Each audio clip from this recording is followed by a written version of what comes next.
Plus 2 D class. बेटा हमने कल क्वेश्चन किया था पॉलिटिकल सिस्टम लेसन के, हमने 3 क्वेश्चन कर लिए हैं। आज उसका हम जो क्वेश्चन कर रहे हैं बेटे वो 6 नंबर का क्वेश्चन है। लेसन वही है, उसका 6 नंबर का क्वेश्चन हम कर रहे हैं बेटे। पहला ये है राजनीतिक प्रणाली की विशेषताएं लिखें। विशेषताएं मतलब फीचर्स लिखें। देखिए बेटे आपके इस लेसन में 2 राजनीतिक प्रणाली की विशेषताएं हैं। एक तो डेविड ईस्टन के अनुसार है, एक है आलमेंड और पावेल के अनुसार। आज हम जो विशेषताएं कर रहे हैं ना वो है आलमेंड और पावेल के अनुसार। राइटर का नाम बेटे जो है ना ये राजनीतिक विद्वान, इनका नाम आपने याद रखना है, क्योंकि बेटे जिसकी भी विशेषताएं आएंगी आपने वही लिखनी है। मान लो अगर आपको डेविड ईस्टन की पूछी जाती है तो अगर आप ये लिख देते हो तो पूरा क्रॉस लगना है बच्चे, क्वेश्चन गलत होगा।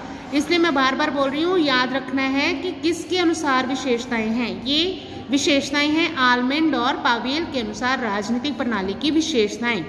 डेविड ईस्टन की हम नेक्स्ट में करेंगे, ठीक है बेटे। सबसे पहले विशेषता क्या है, मतलब एक राजनीतिक प्रणाली के लिए क्या क्या चीज़ों का होना जो है जरूरी होता है, जिसके बिना कोई भी पॉलिटिकल सिस्टम जो है वो एग्जिस्ट नहीं कर सकता। सबसे पहले बच्चे उसमें है मानवीय संबंधों का होना, ह्यूमन रिलेशनशिप्स का पैटर्न जो है वो होना चाहिए। राजनीतिक प्रणाली में मनुष्यों की अपेक्षा बेटा मनुष्यों के बीच जो संबंध होते हैं ना उन पर जोर दिया जाता है। हमने प्लस 1 में पढ़ा था राज्य के लिए मनुष्यों का होना ही काफ़ी होता है, लेकिन बेटा राजनीतिक प्रणाली के लिए मनुष्यों का होना ही काफ़ी नहीं होता, उनके बीच संबंध होने भी जरूरी होते हैं।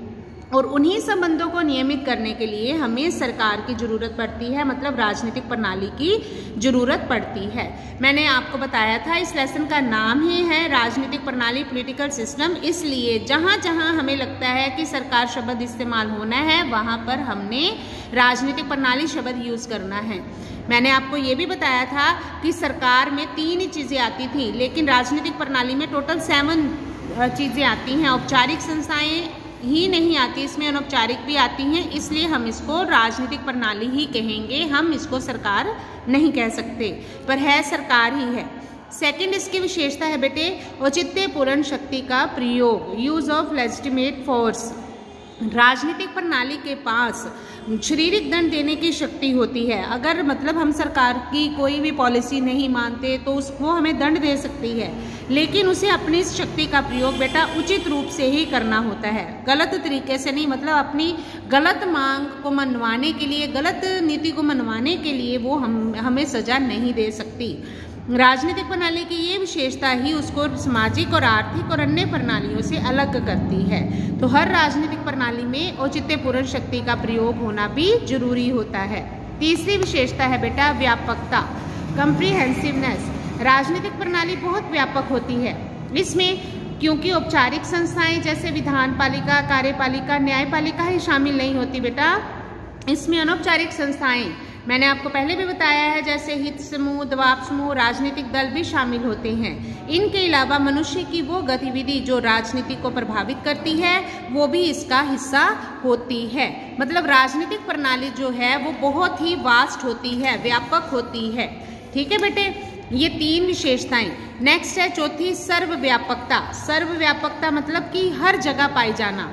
देखिए बेटे पूरे संसार में ऐसा कोई भी देश नहीं है जहां पर सरकार ना हो, बिना सरकार के कोई भी देश नहीं है। तो हम ये कहेंगे कि राजनीतिक प्रणाली एक सर्वव्यापक धारणा है।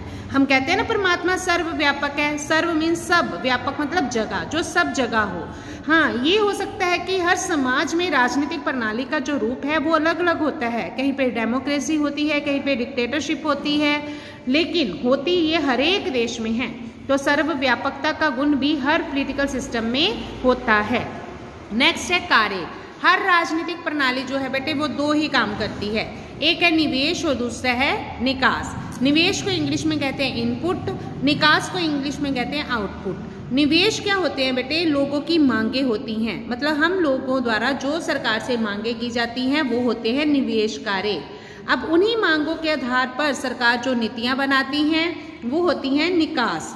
निकास क्या होती है बेटा, जो राजनीतिक प्रणाली द्वारा बनाई गई नीतियां होती हैं, जो किसके अनुसार बनाई जाती है, निवेशों के अनुसार बनती हैं। तो निवेश जो है निकास बन जाते हैं, मतलब लोगों ने जो मांग की उसके अनुसार जब राजनीतिक प्रणाली कोई नीति बना देती है तो निवेश क्या बन जाते हैं, निकास। लेकिन अगर राजनीतिक प्रणाली द्वारा बनाई गई नीति हमें स्वीकार नहीं है, हम फिर से मांग कर देते हैं तो निकास फिर से निवेश बन जाते हैं। मतलब लोगों की मांग निवेश है बेटा, निकास सरकार द्वारा बनाई गई नीतियां हैं। नेक्स्ट है लास्ट, इसकी विशेषता अंतर्निर्भरता। राजनीतिक प्रणाली अपनी उप प्रणालियों पर निर्भर करती है। जैसे बच्चे आर्थिक प्रणाली है, इकोनॉमिक सिस्टम अगर अच्छा नहीं है तो उस देश का पॉलिटिकल सिस्टम भी अच्छा नहीं होगा। अगर आर्थिक प्रणाली कमजोर है तो राजनीतिक प्रणाली भी कमजोर होगी, इंटरडिपेंडेंस होती है। ठीक है, लास्ट में देखिए कंक्लूड हमने करना है इस क्वेश्चन को कि राजनीतिक प्रणाली की विशेषताओं को पढ़ने के बाद हम कह सकते हैं कि ये जो सारी विशेषताएं आलमंड और पावेल ने बताई हैं वो हर राजनीतिक प्रणाली में होनी जरूरी होती है। ठीक है बेटे, ये 6 नंबर का क्वेश्चन था आपका। ओके बेटा।